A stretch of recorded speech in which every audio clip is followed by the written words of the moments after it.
And since it's the first day of Chanukah, which worked out very nicely, because we missed Rosh Hashanah, we missed Yom Kippur, and we missed Sukkot, right? Oh, actually we got a bit of Rosh Hashanah.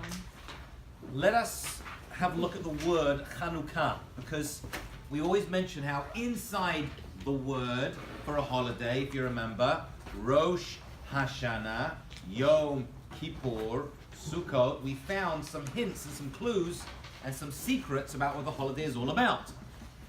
This holiday, which we mentioned last class, is going to celebrate the recapturing of Temple Mount by the Hasmoneans during the Second Temple period, when the Greek Assyrians came in and made decrees upon our people. They made a special dedication of the menorah. So what would be a great name for this holiday? Menorah. Yeah. Har Habayit. We beat the Greeks. Let's eat. I don't know. There's lots of. Let's all overindulge in donuts and then complain the rest of the year. What else we got over there? Yet none of those, although they're good titles, none of them are the titles of the holiday. The holiday itself is called Chanukah. Chanukah. What does the word Chanukah literally mean, and why did Chazal decide that that is the perfect name, as we mentioned last class, for my Chanukah? So let's go through about 6 reasons why this name is very apt and very telling and reveal a lot to us, and then we'll jump back into the Jewish sources to see what they have to say about this holiday. Well, first of all, Miss Lifshitz, what is the date of Chanukah? I don't know. Oh, I thought you knew already. Okay, what's the month? We're in Kislev is very, very good. She's okay. She's smart. She's got it. She just said Elul. It's all right. Elul's Rosh Hashanah, Yom Kippur, Sukkot. She's in the right, kind of season, Jewish year. Kislev. Kislev is the month itself. Okay? Kislev. And what is the date that we are at today? Kaf Hey. Kaf Hey Kislev. The 25th of Kislev. That is the date. Ariel, what's the date of Chanukah? 26th of Kislev. 5th. 25th. Hey, 25th. So you're Okay? on the board. Here it comes. Here it comes. Attach it to your heart. Thank you. 25th, you're welcome. 25th of Kislev. And what's Okay? the- So ready? What about 2 letters under Kislev? Chaf Hey, 25. That means 25. That means 25, yeah. Thank you. You're welcome. Okay, so 25th of Kislev. The 25th of the day of Kislev. So already, we see, you should be able to see already how this name got its name. Chanukah. They rested on the 25th. Okay, so that's going to be number 1. Where should we put this here? We'll put it there. Number 1.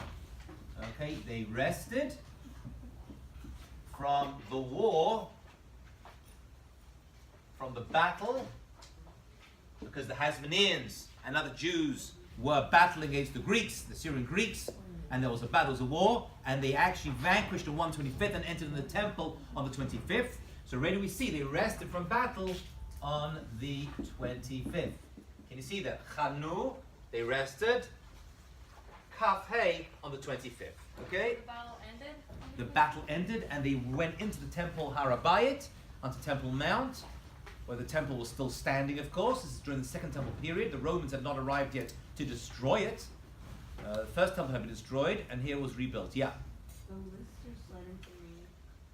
What is it for? This is a list to help us understand why the holiday of Chanukah is called Chanukah. Thank you for asking. Why is it called Chanukah? That's all we're doing. So a lot of that's going to come by the word itself, and by doing so, we're going to understand aspects to the holiday which we otherwise wouldn't have got. Okay, that's number 1. Number 2, there was, we said, the menorah. The first thing they did was to rededicate the menorah. Okay. Now the menorah had how many branches? 7 branches. Why do we light 8 lights on Chanukah then?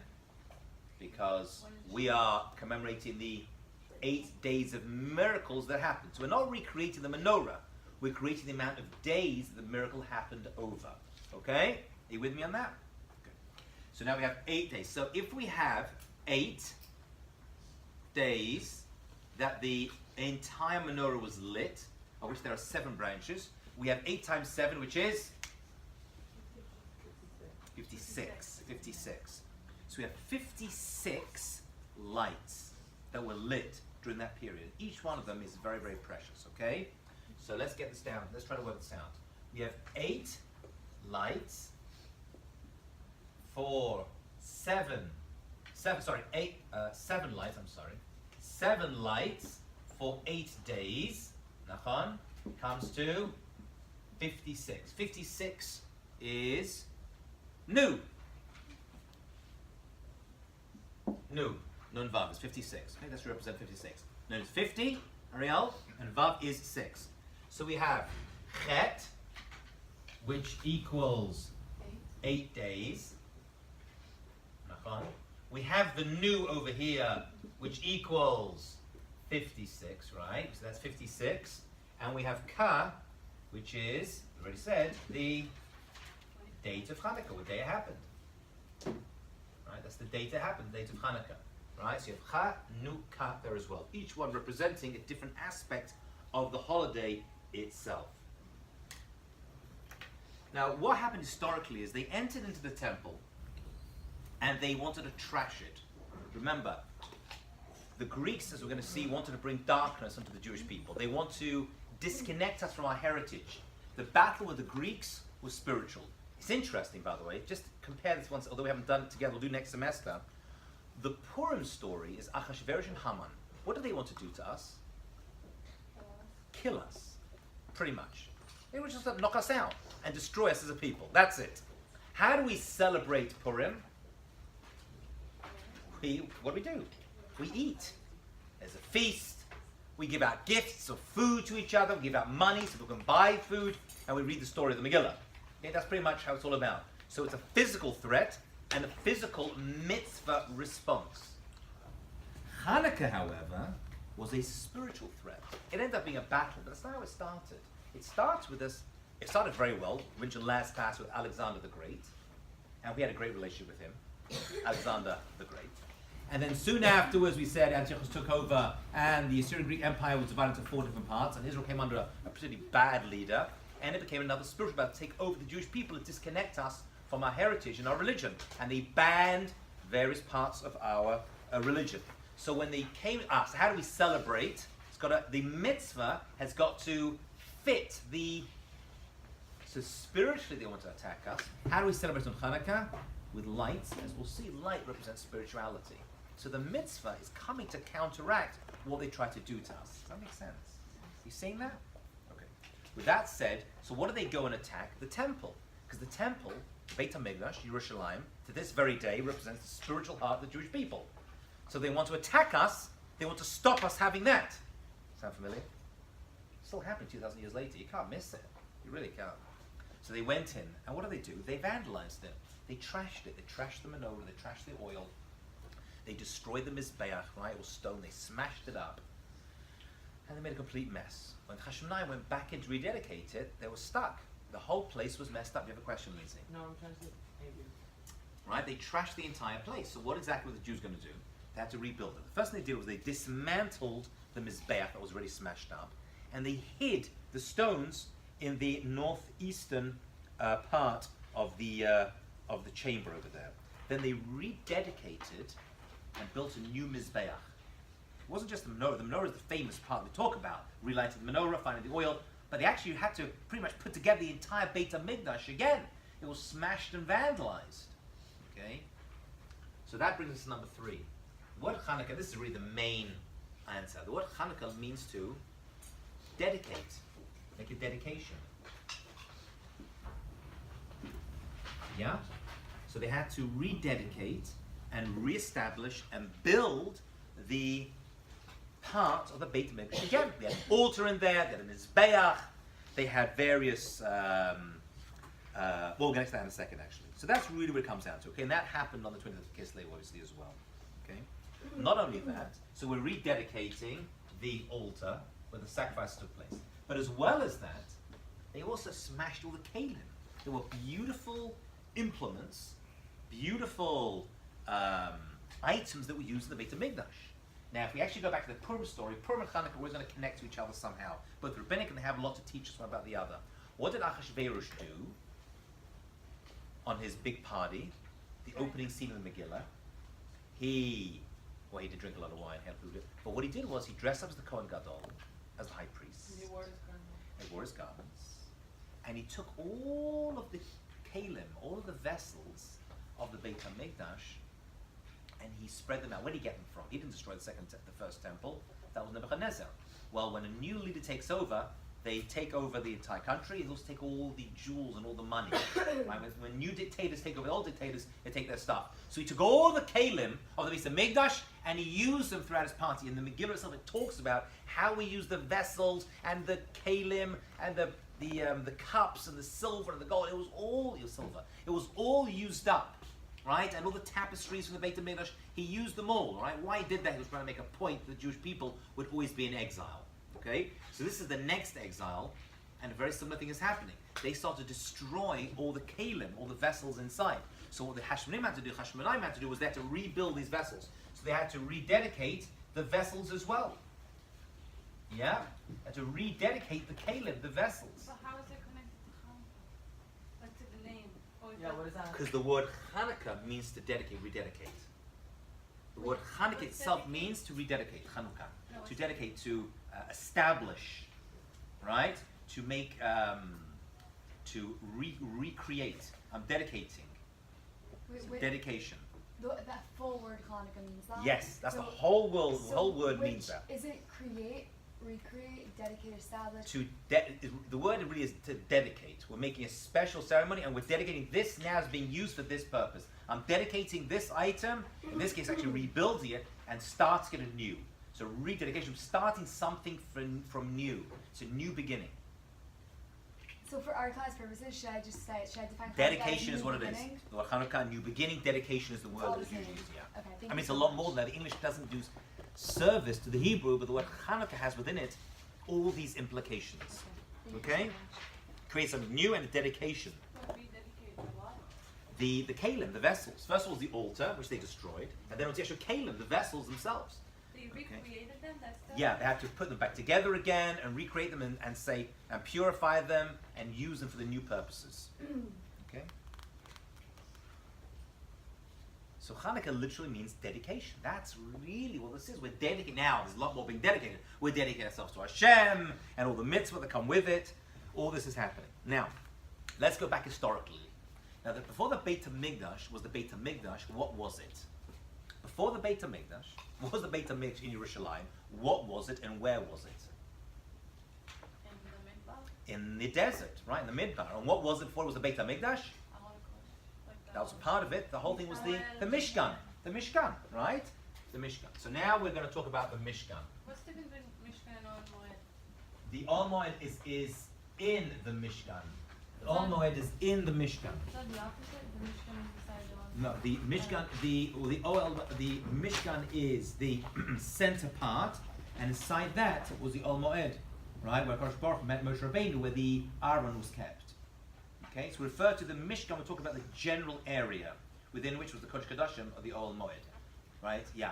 What does number 4 say? Number 4 says rededication of the vessels of the Kalim. Okay, so now we have the Mishkan. So let's go back in history. Before it was the Mishkan. In the Mishkan, one of the main features was the God. features, actually one actual parts of it was the menorah. Oh. Right? The Mishkan was just a portable version that eventually became the permanent version in the first temple of Shlomo Melech and the second temple and the God willing the third temple as well. That means we're going to get back our menorah. That's actually being rebuilt and is in Israel right now if you want to see it. Ready to go. To be lit up. Made of pure gold, made by Moshe Rabbeinu. Now this Mishkan, a major part of the Torah describes the creation of the Mishkan. Okay, what was in it, how it was built, who did it.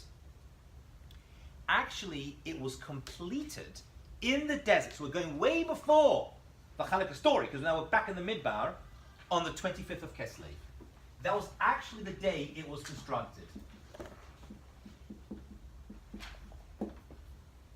Now most people are not aware of that. Why not? Because although it was constructed and finished, now remember the Mishkan was the centerpiece of the Jewish people. It's where the sacrifices were brought, the Kohanim were working, the Levim were there, Jewish people would go visit. Everything was wrapped around, literally the Mishkan was here in the middle and the Jewish people would encamp around it. It was the center point of Jewish life for the 40 years we were in the desert, until it was taken into Eretz Yisrael, moved around various places, then became the Beit HaMikdash.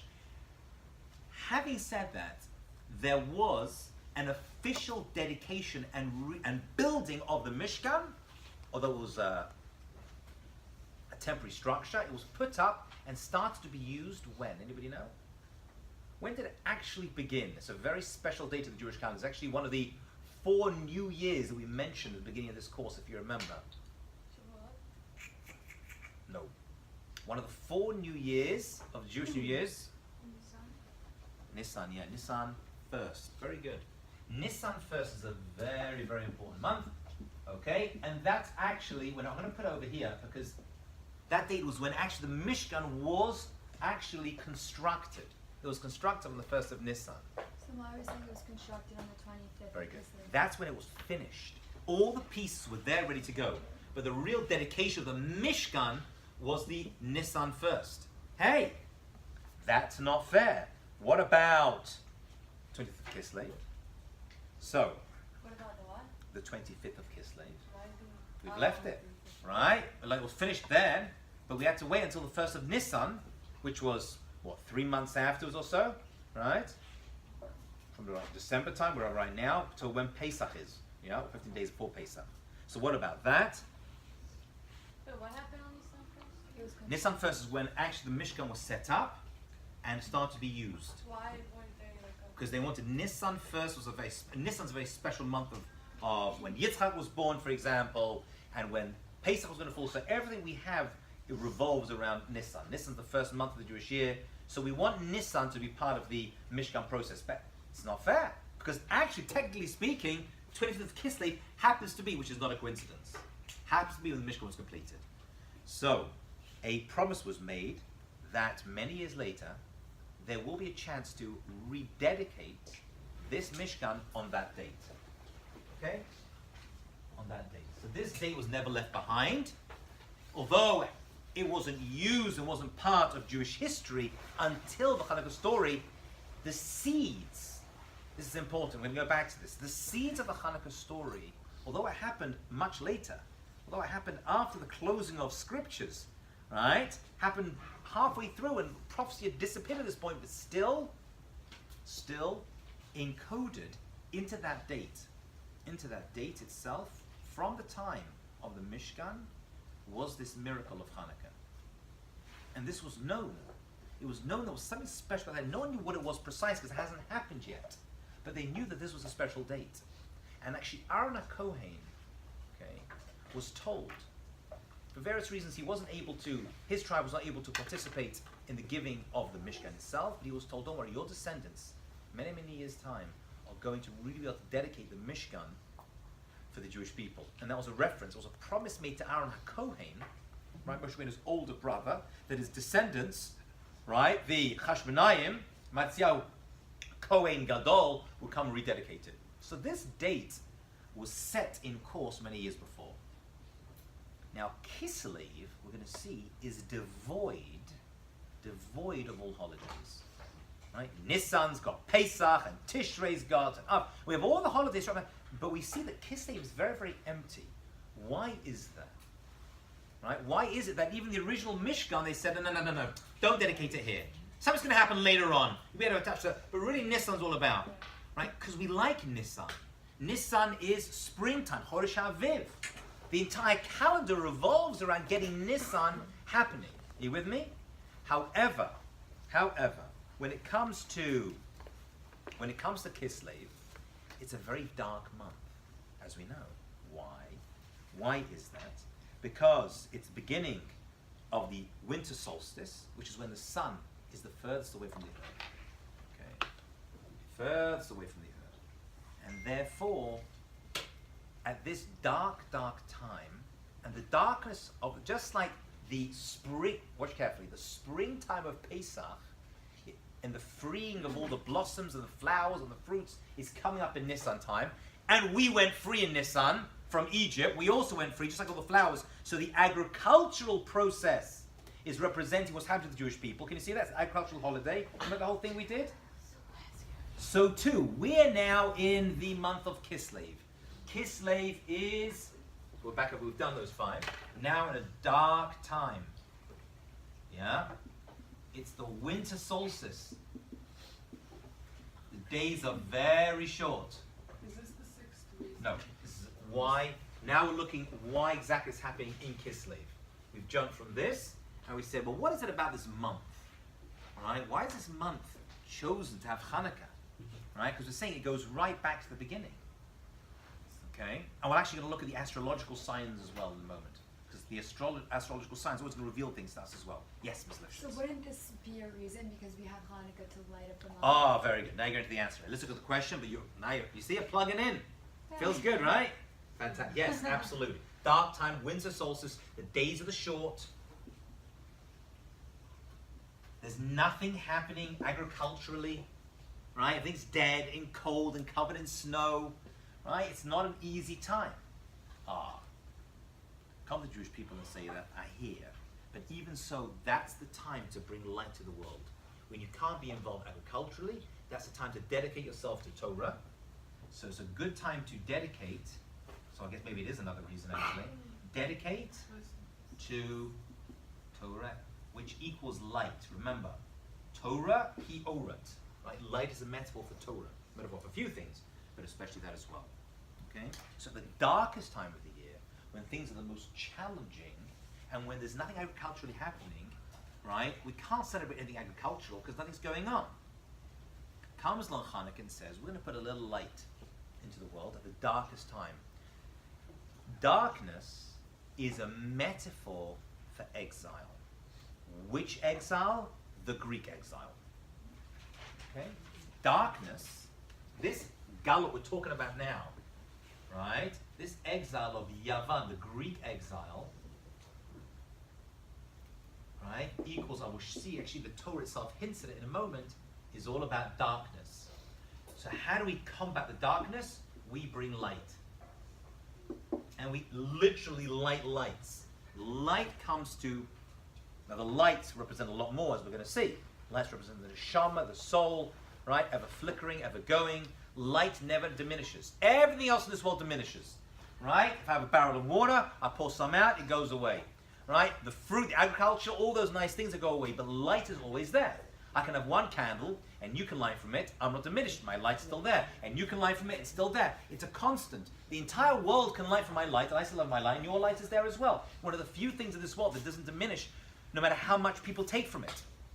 Okay, so light always represents the eternal aspect, which is why we said light always goes up. Everything eventually goes down. But light, if you turn a candle upside down, it's always going to go upwards. So light represents spirituality and Torah, which is always on the up. And what a good time to put it. Where do you notice the light the most? At the darkest time of the year. That's Kislev. Okay. So we have this large period, right? We did Rosh Hashanah, Yom Kippur, Sukkot this course, and we see this long period until you get to, right, to Purim, and then to Pesach. So this whole period is a period of darkness, no holidays. Comes along Kislev, even the darkest times, i.e. the exile of Yavan, who wanted to bring darkness to the world, there is still light. Okay? That's why it's in Kislev. That's why it's called Chanukah, and that's what's revealing to us. Let's even have a look at the astrological sign. Right? We did astrological sign, remember? For Sukkot we did, Rosh Hashanah, and Yom Kippur. So what is the astrological sign for Chanukah? Anybody born around this time? Any people born? Yeah? When's your birthday? Chanukah? December 10th. December 10th. Right? Actually, my daughter, Chaviva, is actually a Chanukah baby as well. What's the Hebrew birthday? Do you know your date? I thought the 11th of Kislev, I think. I'm pretty sure. Okay, you're in the month. You can look it up. I did. 11th kiss is good. You're in the month. You like cold, do you? Are you a cold person? No. Where are you from? Miami. No, you don't have the cold from Miami. No, Jews don't go to Miami for the cold. No doubt about that, okay? No one goes to Miami. No, it wasn't. Okay. So, the astrological sign is, what's the astrological sign, do you know? I'm a Sagittarius. What's a Sagittarius? Can you write that? It's the bow and Yes. arrow now. It's the bow and arrow, yes. Very good. Right. How'd you know that? How'd you know that? You're so serious. You got excited there, but it's the first time I said excited the entire semester. Yes, it's actually the bow and arrow. In Hebrew, what's that referred to as? What's that called? The keshet, right, the keshet. So the astrological sign is, But isn't Keshet rainbow? right, it's the arm. Well, Okay. that's a bow, it's the bow. It's pronounced kashat. We refer to it as a keshet, the bow, right, the bow. So it's actually made up of 3 letters, a kuf, and a shin, and a taf. Let's have a look at each one of those, because that's going to tell us something as well. What is this? Sorry, what is This is the Kashat? astrological sign. Astrological. Can you Okay. write that on the board? Yeah. Thank you so much. I don't know your astrological sign. Is that like a Leo? Or that's Yeah. okay, That's fine. exactly what it is. We already discussed this, right? Okay. These come from Judaism, that's why they appear in the middle of the month, actually, to fit in with the Jewish calendar. Why the astrological sign starting on the 15th of the month? Right, I'm saying in the secular calendar, because actually it comes from the Jewish calendar. Each month is represented by a different force, if you will, spiritual force that exists in the world. So now we're in the dark time of the month, and it's very, very difficult. This keshet is now going to reveal something to us, and that is 3 words. Kiddush, Shabbat, Tamim, Kuf, Shin, Taf. What are these 3 words, and why are they encoded inside this word? I didn't know we believe in astrological signs. Yeah, of course we do.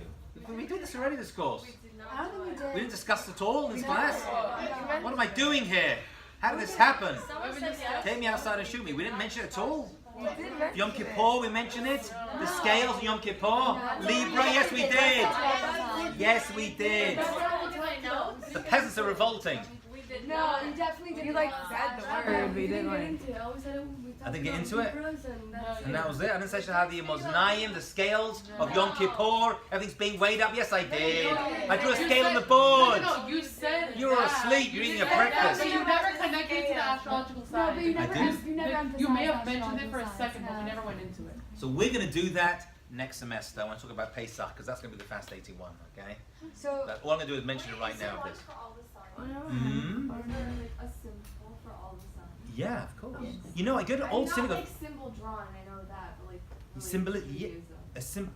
actual, yes. You go to synagogues in Europe. I lead trips to Poland, Prague. You go to synagogues in Poland. Actually, in Eretz Israel, they found these old mosaics, all the astrological symbols for each month. Each month is being represented by a different symbol, a different idea. Right? Yeah, of course. Actually, I wrote a book on it. In my book, I wrote an entire chapter just on this. How each astrological sign, actually, I'm going to give you 3 copies of my book. I'm having an Oprah moment. Free books for everyone! Yeah! Absolutely. And you go to these synagogues, you look at these synagogue walls, and they actually have on the walls depicted all the different astrological signs, what's happening that month, and its relationship to the holidays that fall inside But I it. feel like I just learned that it's a goyim thing, and we're not allowed to Absolutely learn not. Absolutely not. Actually, our Ravina was told we are not influenced as individuals. We are lamala, mia mazal. The word mazal, what does the word mazal mean? The word mazal does not mean luck. Does not mean luck. There's no such thing as luck in Judaism. Everything is planned from the word mazalot, where the astrological signs are. Now, we have the ability to rise above the mazalot. Our Ravina was told that. Our Ravina was actually, Rashi says he was held above the mazalot and said, we are not, the other nations of the world are, but we can rise above the mazalot. However, the month is influenced by the mazal that it comes from. That's what when you say mazal tov, I mean it should be a time when everything is lined up in Shemayim for good things to happen. That's what you're saying. So Not good horoscope luck. material. Actually, good luck is very offensive. Oh, you're getting married. Hey, good luck with that. Right? That's not a Jewish idea. Oh, you're having a baby. Oh dear, that could drive you crazy. Good luck with that. No. It should be at the right time, the right mazal. That's what it means. Yeah. what's the astrological sign of Sukkot? I'm not gonna get into that right now. Right? It was part of, we said the whole Libra thing, right? The Moznaim was part of that whole thing. So we should. You're gonna know. You should know this. This is good. This is interesting information. This is interesting. It's gonna reveal. So can you explain This- Kadosh, Shabbat, and Tamim? Yes. Oh, thank you so much. That's what I'm Wait, gonna do wait, right now. so last question. Yeah. So, you look at mazalot, do you look, like for example, I was born... Not horoscopes. What's the word? I'm not saying you should look inside the newspaper and it says today you're gonna meet a tall, dark, handsome stranger. I know, that's not my question. Which chapter? Anyway. So I was born in Mavelul, Yeah. but I was born on September 24th. The So September second- aspect is irrelevant because of the Hebrew date. So We said I'm that a the Virgo? secular calendar has no relevance whatsoever. So I'm a Virgo? Whatever falls in over there, yeah. Wait, No, I tried to I'm look seven up. of Tibet. I tried to. If I'll do a whole class on this, I just don't have time, but I'm happy to go through all of them with you. Because I'm scale. What? I'm scale according to Your scale, must- if that's what you fall into, yeah. September 24th. That means the month itself, yeah. No, The month is scale. September 24th. September 22 is the Koch. So September 24th, I'm scale. But Karma Melul, I'm not. It goes where you fall into the Hebrew month. Yeah, but That's where the Mazalot begin for us. But how do I know? Because no, the Hebrew month itself has within. Forget the Hebrew month is where it comes from. If Elul, that's what you are. What's that? Elul. Okay, I can't go through it right now. I'll give it to you. Okay, let's go through this. What exactly did we're going to see? The first one of the not the first things. But one of the things that the Greeks wanted to do was to disconnect from Judaism. Okay, now there's three areas of Judaism that really underpin who we are as a people. We have all this down already, yeah, people? Yeah? Okay. So what are the three things that Chazal tell us the Greeks stopped us doing in order to disconnect us from Torah? So the first thing they did was they stopped Rosh Chodesh. That was number one. So this is a list of three things. I'm going to look at this as a page. Well, we only had 5. You said 6. Yeah, we That never was did the 6. Rosh Chodesh was one. Two was... What's the No, next no, thing they no, want no. to stop? No. No, we didn't. Never got a 6th reason. That said the six. Chanukah- You said there was 6. We only Oh. did 5. Fine. Okay, that's fine. So 5? So number two is Shabbat. Now I have a gap in my notes. And number three is... There's only 5. And number three, can I get through it? This is hard, but not easy. And number three is Brit Milah. They banned Brit Milah. What is this list? This is the list of the three things. The list of the three things. Kadosh Shabbat to me. One second. Yeah. This is the list of the three things that the Greeks stopped us doing in order to disconnect us. Why? Okay, Shabbat we hear, right? Without Shabbat, we're not the Jewish people. Shabbat keeps the Jewish people, as someone once said quite nicely, more than the Jews keep Shabbat. Shabbat keeps the Jews. Okay, keeps us going. So Shabbat, I think. Brit Milah, dedicating your child to Gosh Baruch Hu, right? Parents bring their son to dedicate them to being Jewish. What's Rosh Chodesh? So Rosh Chodesh, and the system we already said, is how we establish the calendar. The entire calendar comes from Rosh Chodesh, because you don't figure out when the moon is, and you can't have Jewish holidays. Okay, so the entire cycle, the entire calendar of Jewish events. That's why the first mitzvah given the Jewish people as a nation in Mitzrayim, before we even left, was create a Chodesh Hazelachem, create Rosh Chodesh. Lindsay, you have a question? Can you know the page we're on, please? Yes. We are on page 89 and 90. That is what we're looking at right now. Oh, Yeah. Okay. What I'm going to do right now, though, is tell you how that is hinted at even in the astrological sign, which is the sign for Kislev, is Kiddush. Right? We were able to rededicate Rosh Chodesh, be Mekadesh the Rosh Chodesh, Shabbat, and Tamim is a code word we see when it comes to Avraham Avinu. Tamim is perfect, and Shalem, Tamim is perfect, and is actually a reference to Brit Milah. Okay, that's why Avraham Avinu was told after Brit Milah, Hitalech Lifanai Tamim. I think that's the lashon used over there to describe Brit Milah. So they stopped these three. So on that decree fell away when we rededicated the temple, and we were able to conquer our enemies, and the redemption happened at that time. So we have to re-get the three, and that is hinted at even in the astrological sign of Keshet. We'll come back to that later. Okay. Lindsay, let's go back into our books now. Everything we've said so far is going to lead us to page 89. And we already mentioned that the decree of this darkness goes back even not only to the creation of the Jewish people, even creation of the world. The Midrash, Bereshit Rabbah, tells us, Reish Lakish explained that the pasuk at the beginning of the Torah, Va'aretz hayta tova vohu, va'choshech, there was darkness, al pnei tam, on the face of the earth. That is a pasuk from the beginning of creation.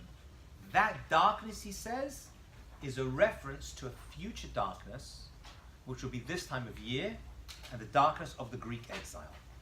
So now darkness that even goes back to the time of creation. So Hashem knew this was going to happen. It's all, although Chanukah isn't mentioned in the Torah, because it didn't happen at the time of the Torah, everything is in the Torah. And every future event is in the Torah. And therefore, it's being encoded inside the Torah itself. Now, let's do that together. Let's have a look at the next source and explain everything to you. Wait, so you said it's foreshadowing? The foreshadowing, the eventual Chanukah exile, the Greek exile, right? Because this was the third of 4 exiles, we said. Yeah. This is the third. Yavan is the third of the 4 exiles, which you have to know your 4 exiles. We have Bavel, Parasumadai, Yavan, Edom. Yeah. Okay. So Afal Pikein, Tekufa Zunikra Galut in Lavan. This time period that we're discussing is called the Greek exile. Okay. Now, obviously, we said over here, exile doesn't just mean the Jews were kicked out of Israel. It means that we were disconnected from Hashem. Shechina, a foreign power, came into Israel, overran the country, started to make harsh decrees against us, wanted to kill us eventually, and started by spiritually disconnecting us. That's an exile. But I'm in Israel. You're still in Galut. So this is the only one of the 4 Galuts, although if you believe in the 5th one, that one as well, but that's not for now. That's for Mashiach class. The 3rd Galut, the Jewish people in Israel being overrun and persecuted. Okay? And we said that exile is being separated from Hashem's Shechina. Okay? We call that darkness, because spirituality is called light, and we are being disconnected. That's darkness. And the Greeks did that to us, so they want to darken us. Okay, that's note number 2 on page 89 from the Sifsei Chaim. Okay? Let's turn over the page. So now we're trying to understand what Yavan was. So we said that Greece is darkness, opposes what we Jews accept as true, that there's a God, there's a purpose, there's a mission, and there's one God. The Greeks had many, many gods. They had gods of everything. They had gods of war, right? Gods of life, gods of drink, you name it, and that's what they had. Okay?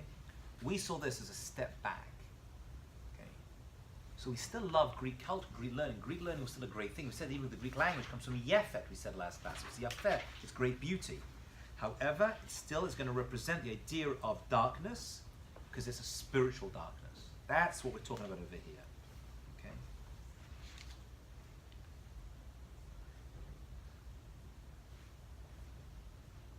So really the Greeks saw the Jewish people as a threat. They saw us as a threat to their existence and their learning, which is why they wanted to translate the Torah into Greek in order to take it and suck it up into their own worldview and world understanding. So they wanted to destroy. So they didn't really want to kill us. Okay, we said that's the whole Purim story. What they were trying to do was to spiritually enlighten us. And that's what the Maharal explains. The Maharal of Prague, page 90, second paragraph. The Greeks wanted to, Maharal, the Kirva Zatzmo, Lachachma Torah. They want to destroy the special relationship of the Jewish people with the Torah. Okay? Ki ein gibor l'takana ela b'gibor shachmato. According to the principle that a strong nation is actually jealous of another strong nation, okay, and therefore wants to dispossess it of its main treasure, and our main treasure was Torah. Oh, where was the Torah kept? In the Beit HaMikdash. Okay, that was the Holy of Holies. Okay, that's where it was kept. Although the Lucha, when they assigned the Second Temple, they still went for the menorah. The menorah was their main target. That's what they're going for, and they were making a political statement. Really, Chanukah is a battle of ideologies and politics. Now, it's going to be hard for me to say this. However, if the Chanukah story happened today, I'm not sure all the Jewish people today would take the side of the Jews. They may well take the side of the Greeks. That may not be a very favorable statement. However, that happens to be the truth. There were many Jews at that time, as there will be in any generation, who actually be like, you know what? The Greeks are here, they're giving us a lot of good stuff, let's work with them, and if that's what they need, and they want to take the temple, let them have it. that was happening 2,000 years ago.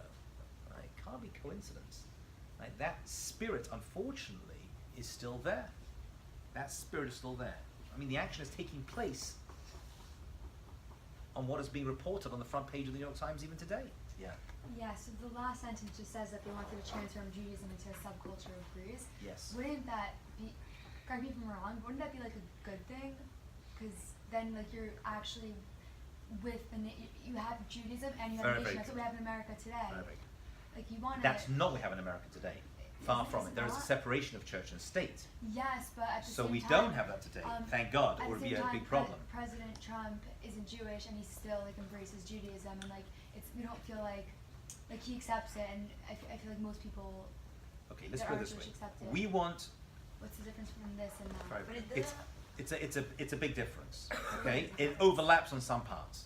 I don't want to make it all about today and the comparisons, but I just want to point out one little connective tissue because history repeats itself, Of course. and we're still in Galut.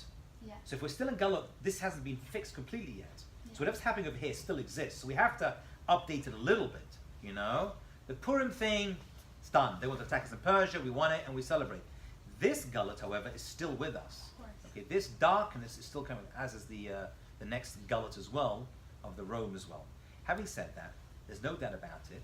If we're discussing how the Jewish people were being overtaken ideologically by the nation they were in, that's not just this Galut. Right through history, it's always been very attractive to completely sink ourselves into societies, and we should. And we've become very, very successful in society. Actually, the societies we're in become successful, I believe, because the Jews are there and give so much of their time, the dedication, and the medicine, and the science, and the finance, right, and the real estate, and everything else we get involved in. That's a good thing. However, all we're pointing out is the spiritual disconnect that seems to go hand in hand with it. You can't deny the fact that every time the Jewish people are in a place and everything's going fantastic, and we have no problems, the first thing we is our connection to Torah and Mitzvah. Okay. Sadly, it doesn't have to happen that way. It just happens to be. That's our problem. Being constructed parts of society and giving and building. We're experts in that, right? I'm like, Nobel Peace Prize. However, but disconnecting from our Torah and our spirituality, that was the problem. That was the problem back then. We had we said Shimon HaTzadik had a working relationship with Alexander the Great. Right? He didn't go to war against him. He said, let's work together. Just let us do our thing, and we'll become good members of society. We'll pay our taxes. Same with the Purim story. Right? We don't want to die. We'll pay our taxes, and we'll be part of society. Just let us keep working up. And that's. But they want to disconnect you and completely overtake you. Then we have no time. Okay. Okay? But aren't you not in exile anymore? We are in exile. Why? Absolutely. Because we're defining exile in two ways. Galut is two things. One, physical removing of the Jewish people from their homeland, Israel, and Yerushalayim and Har HaBayit. Okay. That's That's one. removed. That's number one. Two is, we're still there, although the Beit HaMikdash was taken away from us. They conquered that territory. So there was some exile. Right? We didn't have Har HaBayit. They took the place, they took the Beit No, HaMikdash. I'm talking now. So it's the same thing. You can still be removed from a space and not there, and the Beit HaMikdash not being there, and the Jewish people still not totally connected to their Torah and their mitzvot, and that is still an exile. So until Mashiach comes and the Beit HaMikdash is rebuilt, we're still in spiritual exile. We have land of Israel, which is a wonderful, beautiful thing, make no mistake, right? And a incredible moral miracle, and I believe the footsteps to Mashiach coming, but it's still considered Galut. It's still considered Galut. Until we're free to worship with no wars and no one attacking us in Eretz Yisrael, it's still Galut. It wasn't always like that. Time of the first temple was not Galut. Right? We had the Beit HaMikdash, we had Shlomo HaMelech, the people loved us, they weren't attacking us. It's not Galut. That wasn't considered Galut. Yeah?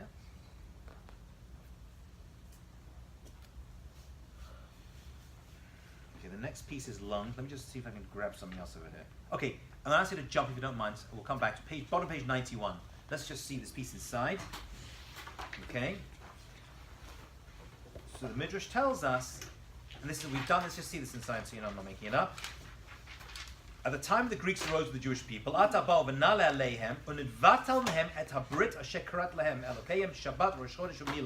the three things that they nullified was the covenant. Each one of these, by the way, is a covenant. The covenant of Rosh Chodesh, making holidays. covenant, the Brit of Shabbat. A Brit means a promise. That's what a Brit is, an eternal promise. And Brit Milah, hence even in the title itself, okay? So these are the three things that the Greeks, they did lots of other things to us, right? They would take women and rape them, right? This was also a political statement. Sounds crazy. It wasn't just satisfying their lusts, right? The night before a bride would go to her chuppah, they would take, rape her, and then send her back home. This was all to break the spirit of the Jewish people, okay? Which they were successful at doing, okay?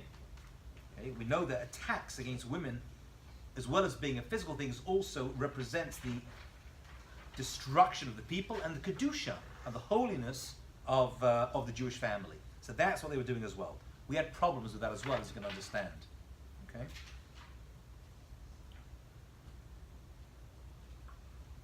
Okay, turn to page 93, if you don't mind. I know I'm jumping around a little bit. I just want to show you this piece inside, and then we'll tie this up next class. Okay. So let's try to understand this and finish this off. So the Greeks, you have to understand why.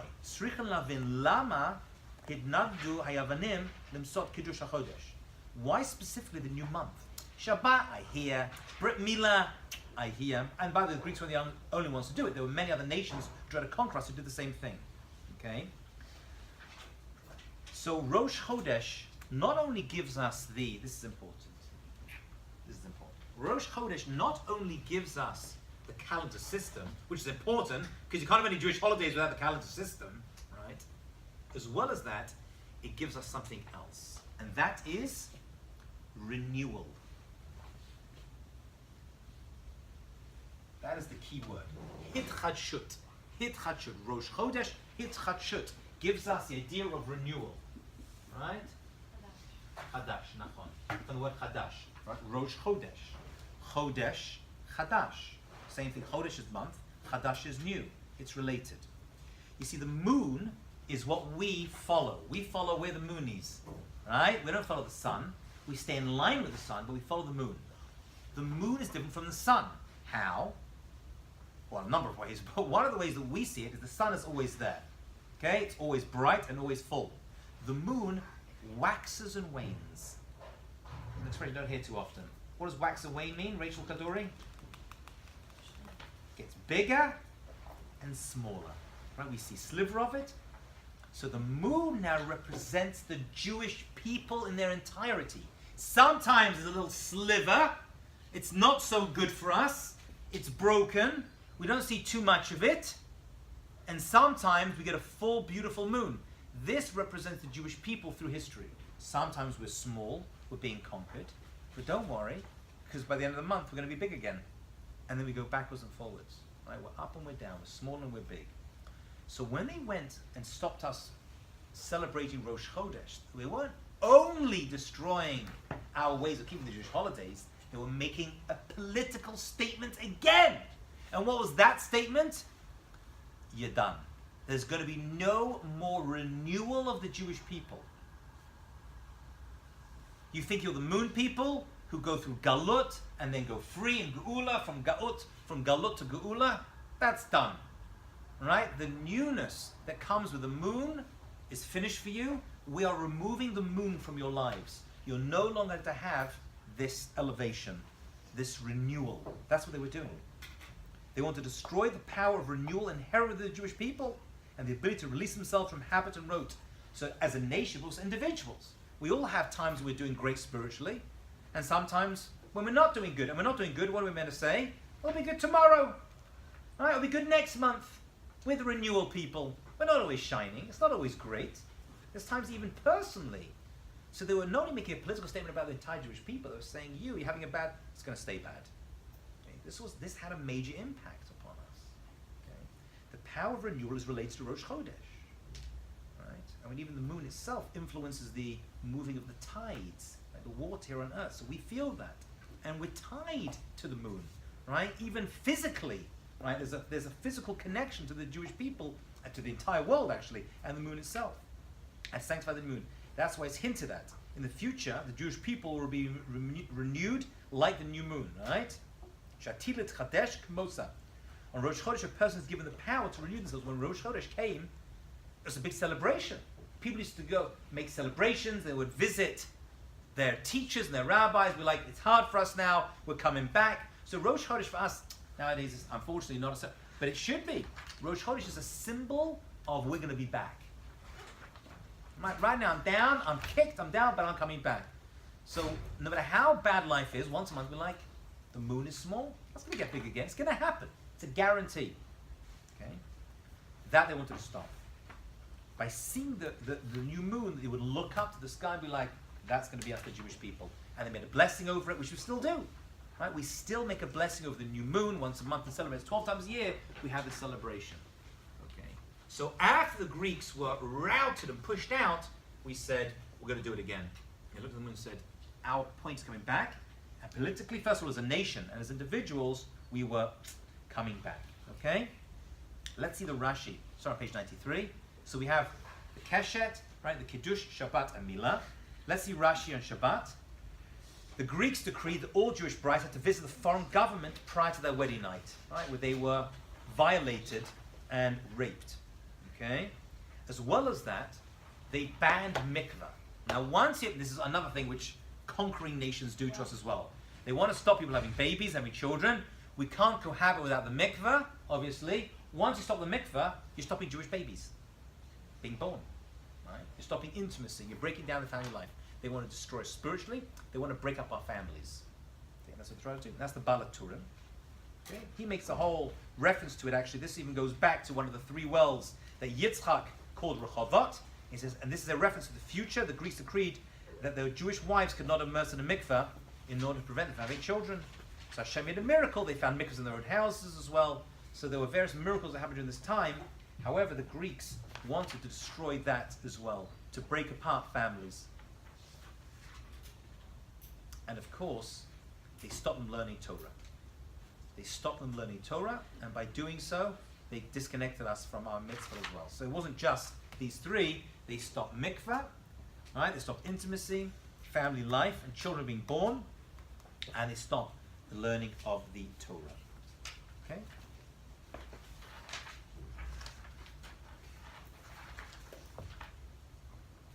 Okay.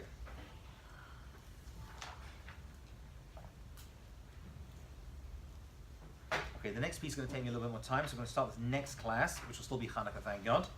And we're going to talk about how the Greeks invented advertising and used it against us, and how we fought back against Greek advertising. Have a great and successful day. Enjoy Chanukah.